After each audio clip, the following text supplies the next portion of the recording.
Alors l'IRAP est une thérapeutique articulaire qui a été développée il y a environ 3 ou 4 ans. À l'origine, elle a été développée en médecine humaine en Allemagne et pour soigner l'inflammation articulaire.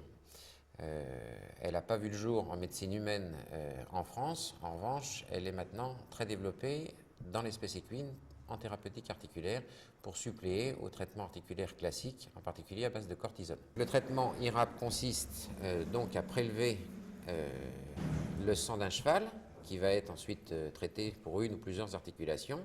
Et ensuite, il y a un procédé de préparation de ce sérum et de ce sang récolté de manière à l'injecter dans les articulations.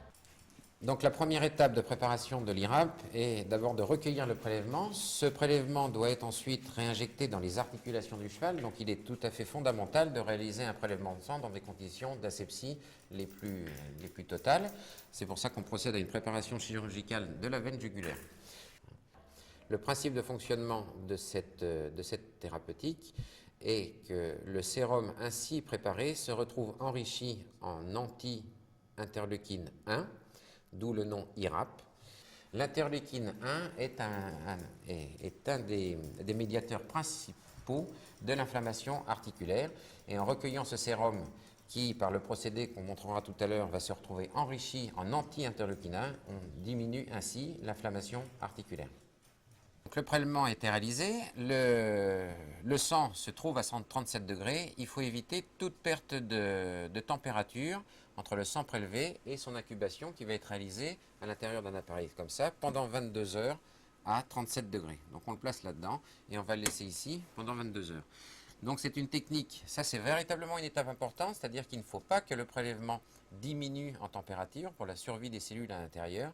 Donc ça veut dire que c'est un prélèvement qu'on réalise soit en clinique, directement, il faut amener le cheval dans la clinique, là où il y a les tubes pour le faire, ou on peut, ces petits modèles d'étuves, les brancher sur l'allume-cigare de la voiture, mais d'une façon ou d'une autre, il faut que le sang reste à 37 degrés, qu'il n'y ait pas de rupture de température pendant les 22 heures de préparation.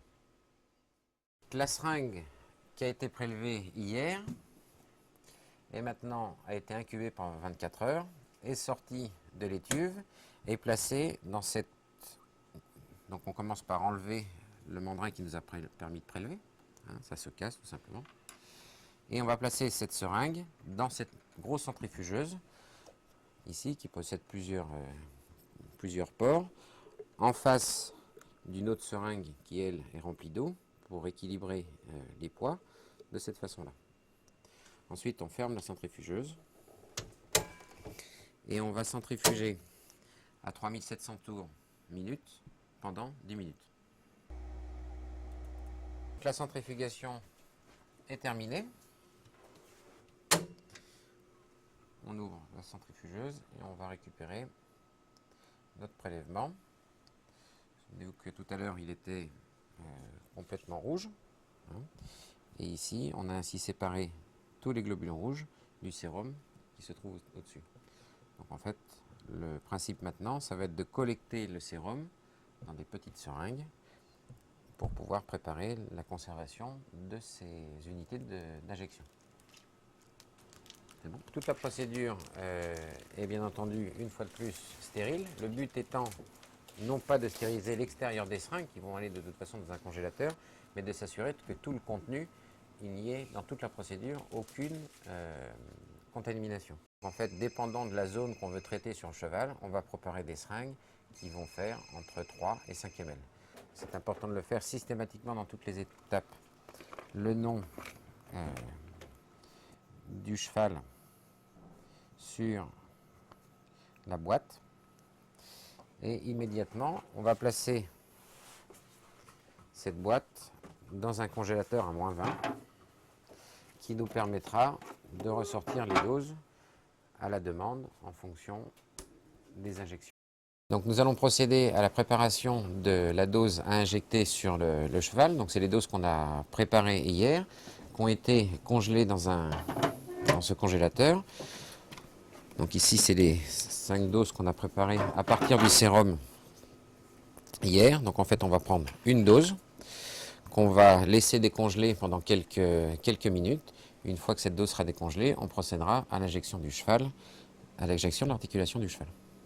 Donc l'animal étant préparé, on va maintenant procéder à la préparation de la seringue d'injection. Encore une fois, on réalise tout ça dans des conditions d'asepsie importantes. Et donc notre seringue qui a été préparée hier, décongelée aujourd'hui, on se retrouve avec un sérum complètement fluide qu'on va pouvoir injecter. Donc là, on va réaliser l'injection de l'articulation du boulet. Il faut savoir qu'on peut injecter ça dans n'importe quelle articulation du cheval. Les articulations les plus fréquemment infiltrées chez le cheval de course, en particulier le galopeur, sont les boulets et les carpes, vulgairement appelés les genoux devant, aussi bien dans l'étage proximal que dans l'étage distal. Dans ce cas-là, on va réaliser ça sur un boulet. Alors l'effet, pour un cheval comme ça par exemple, c'est un cheval qui a déjà été injecté il y a une quinzaine de jours, 15 jours après son intervention. On va refaire une injection dans une dizaine de jours. Il aura eu son protocole de 3 injections, une diminution importante de l'inflammation articulaire. C'est un cheval qui dans ce cas-là va être dans une convalescence un petit peu plus longue, qui va avoir 2 mois d'arrêt parce qu'il a subi une arthroscopie. Mais sur un cheval normal, c'est des chevaux, on n'arrête pas l'entraînement, on le diminue, on les garde en entretien et on va pouvoir recommencer à travailler un peu plus dur, je dirais, une fois que la 3e injection est faite, donc au bout de 3 semaines, 3 ou 4 semaines derrière la mise en place du traitement.